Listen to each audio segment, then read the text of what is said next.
welcome back here to the Productive Homemaker. My name is Laramie, and here on my channel, I like to talk about frugal and intentional living. All right, so let's get started with frugal things that I quit doing because they didn't suit my lifestyle. All right, 1. Allowing negative opinions on how we choose to spend money. For a long time, it bothered me. It bothered me a lot when people would make comments about our older vehicles or our thrift store clothes, or that we didn't go on large family vacations. But in reality, if I want to drive an older vehicle to hit financial goals, I'm going to, because the folks that are making fun of us are not paying our bills. So I choose to ignore those comments, and I say a prayer for them and I give grace, because they're not walking the journey that I am, and they don't have the same goals as I do.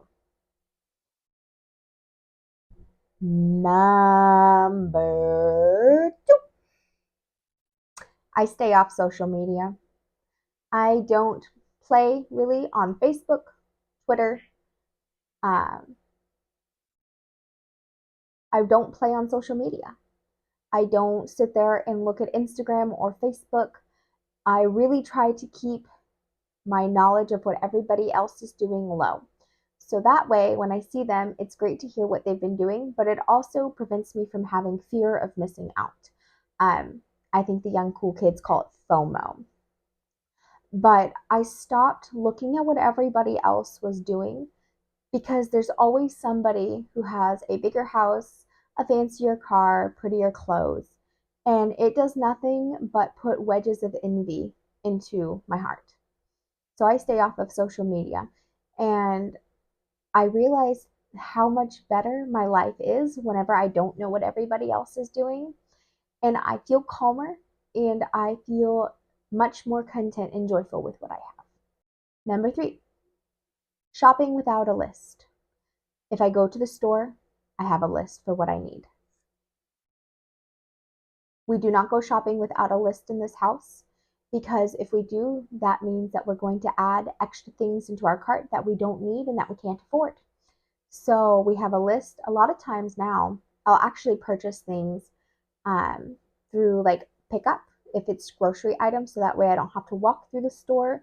And if I've already gone to the thrift store to look for things and I can't find it and I have to purchase it in store, normally I will order it online. Number 4, buying gifts. We keep gift giving very low.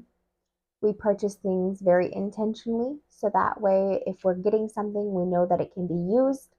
It's something that somebody dearly wants, or it holds a level of sentimental value. Buying gifts just for fun is a waste of money, it's a waste of space, and a lot of times it just adds to somebody else's thrift store box. So if we do give a gift, it's because we've thought about it. And if we don't have a physical gift to give to somebody, a lot of times I like to give a heartfelt note of why I love them, or a picture of our family. A lot of people enjoy getting pictures of our children for gifts. I don't shop discounts, like store ads. I don't shop those. I have the same set of meats that I buy every single month, and I get them at Sam's Club.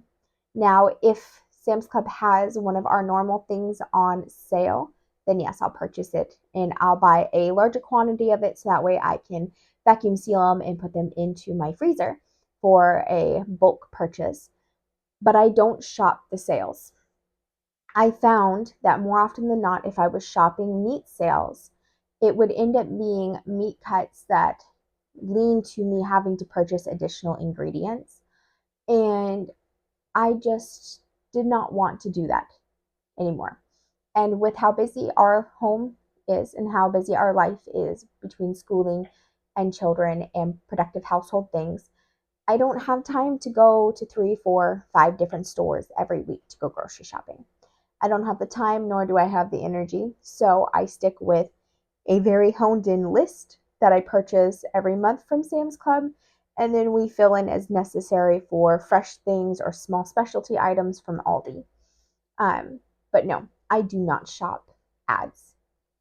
Number 6, celebrating with spending money. I grew up in a home that anytime there was a major accomplishment, we went out to eat or somebody received a monetary gift of some sort. And that is not how we run our household. If there's something to celebrate, we do celebrate it, and we celebrate it with great cheer. But it is with some type of a homemade meal, going to the park, going for a drive. But it's not just spending money for fun. There is no shopping as a celebration here in our household. If we are going to celebrate something or somebody, they get to choose what meal that we're eating that day or what card game that we're going to play at the table. Or a current favorite is what book we're going to be reading out of our fairy tale novel. Number 7, learning to say no to our children. I know that we have all heard the stories of small children throwing fits in stores until they get what they want. And that is true and it does happen. But we have learned that we do not give in to tiny dictators in our house. Um, we tell them no when things are not appropriate to be purchasing or if it's not in line with what we are getting that day. Now, that doesn't mean that we are a straight and narrow, they never get to do anything fun, but we're not going to give in to every whim and want of a 5-year-old because they don't know what's best for them. And eating candy multiple times a day or multiple times a week is not in the realm of things that are good for them. So we say no a lot, but also our children know that if it's not on the list, then we're most likely not going to get it, and they're not going to badger about it because they know that there is usually some kind of treat or happiness waiting for them when we get home, when they have displayed their ability to act properly in public. Number 8, I cook almost every night and we use leftovers for lunch the next day. Something really interesting that I've seen over the last couple of weeks whenever I've talked about cooking from scratch, especially on some of our social media, is that people think that if you're cooking from scratch, that you are in the kitchen all day and all night. And now I don't discount that because I do spend a lot of time in the kitchen, but you have to plan so that way you can give yourself a break. I try to always make enough of supper so that way the next day my husband can have lunch and my children can have lunch also. Since we're home, it's very easy for me to reheat leftovers. Now, for some reason, there's not enough leftovers for everybody to have lunch tomorrow or the next day. It goes with my husband to work, and we do peanut butter and jelly sandwiches or quesadillas on corn tortillas, something very simple for the school day. But we have to learn to plan on what we're going to cook and how much we cook so that way we can then build in our own rest breaks through the week. Because cooking from scratch does take a lot of effort and a lot of time from mom. Number 9, I buy quality shoes rather than the cheapest option. My shoes are not from the Walmart rack. I wear barefoot zero drop shoes because my feet are what carry me through my day.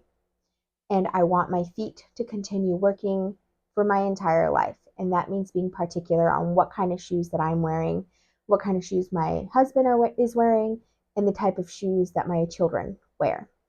So in the summertime, you'll notice that my husband and my children, for the most part, are barefoot.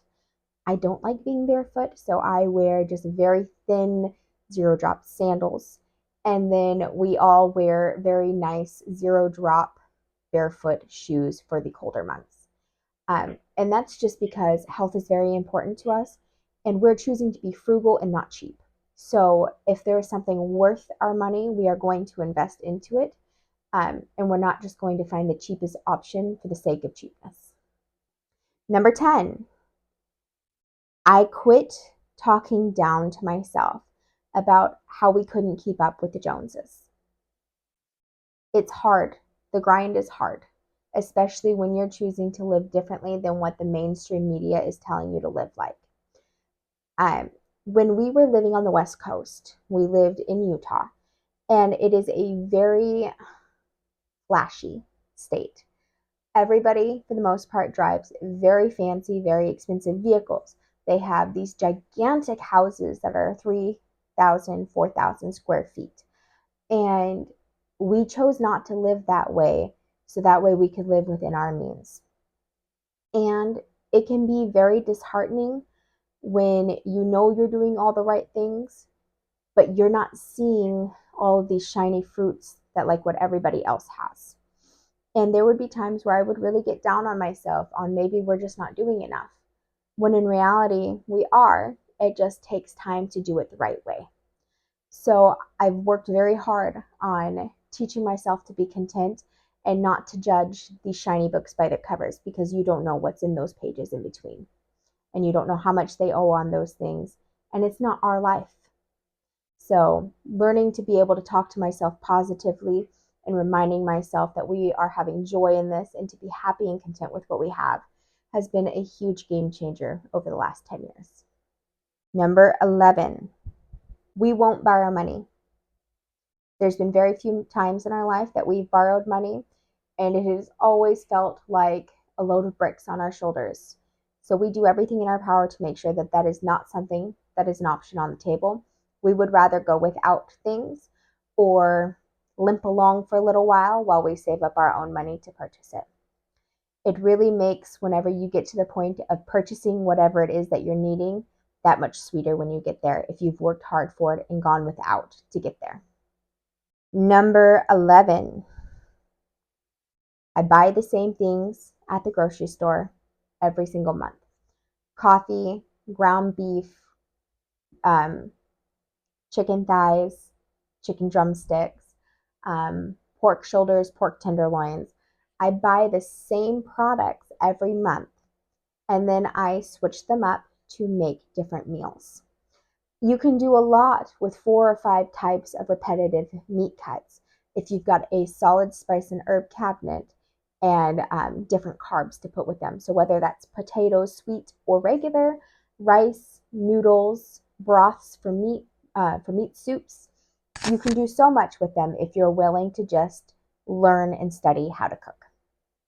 So we don't buy random things to fit whatever it is that we are wanting to eat necessarily, but we buy the same things every month, so that way I can then work within that scope to get creative, to make them into new and interesting ways for us to enjoy. So that is a few things that I do a little bit differently or that I quit doing. What are some things that you've done through your frugal journey that maybe are different from what you hear when everybody talks about being cheap or frugal? I'd love to hear them down in the comments below. If you enjoyed this video, please like and subscribe, share with a friend. It doesn't cost you anything to help provide support for this endeavor here on YouTube for me. And again, you can always find me on Facebook or on Instagram as @theproductivehomemaker, where I add 1 or 2 blog posts every single week just to encourage and with also practical tips. All right, I will talk to you soon. Have a great day.